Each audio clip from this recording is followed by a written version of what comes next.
بسم اللہ الرحمن الرحیم۔ ایک دفعہ ابراہیم بن ادھم بصرہ کے بازار میں سے گزر رہے تھے کہ لوگ ان کے ارد گرد اکٹھے ہو گئے اور پوچھنے لگے، اے ابو اسحاق، اللہ تعالیٰ نے اپنی کتاب میں فرمایا ہے، مجھے پکارو، میں تمہارے لیے تم لوگوں کی پکار و دعا قبول کروں گا، اور ہم مدتوں سے اسے پکار رہے ہیں لیکن ہماری دعائیں قبول نہیں ہوتی۔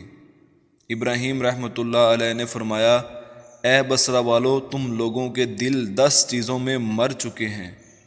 پہلی چیز یہ ہے کہ تم لوگوں نے اللہ کے بارے میں جانا لیکن اس کا حق ادا نہیں کیا۔ دوسری چیز یہ ہے کہ تم لوگ اللہ کی کتاب پڑھتے ہو لیکن اس پر عمل نہیں کرتے۔ تیسری چیز یہ ہے کہ تم لوگ رسول اللہ صلی اللہ علیہ وآلہ وسلم کی محبت کا دعویٰ کرتے ہو لیکن ان کی سنت کو چھوڑ دیتے ہو۔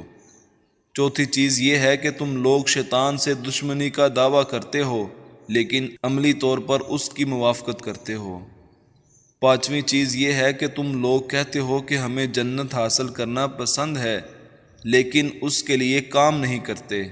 چھٹی چیز یہ ہے کہ تم لوگ کہتے ہو کہ ہم جہنم میں جانے سے ڈرتے ہیں لیکن اپنے آپ کو اس کے لیے تیار کر رکھا ہے۔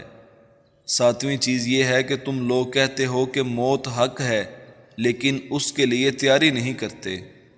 آٹھویں چیز یہ ہے کہ اپنے مسلمان بھائیوں بہنوں کی خامیاں تلاش کرنے اور انہیں بڑھا چڑھا کر ان کی تشہیر کرنے میں مشغول رہتے ہو اور اپنی خامیوں کو معمولی سمجھتے ہو۔ نویں چیز یہ ہے کہ اپنے رب کی نعمتیں کھاتے پیتے اور استعمال کرتے ہو لیکن اس کا شکر ادا نہیں کرتے، نہ زبان سے کرتے ہو اور نہ عمل سے۔ اور 10ویں چیز یہ ہے کہ تم لوگ اپنوں کے مردے تو دفناتے ہو لیکن ان مرنے والوں کی زندگی اور موت سے کچھ سبق حاصل نہیں کرتے۔ اللہ تعالی ہم سب کو نیک اعمال کرنے کی توفیق عطا فرمائے، آمین۔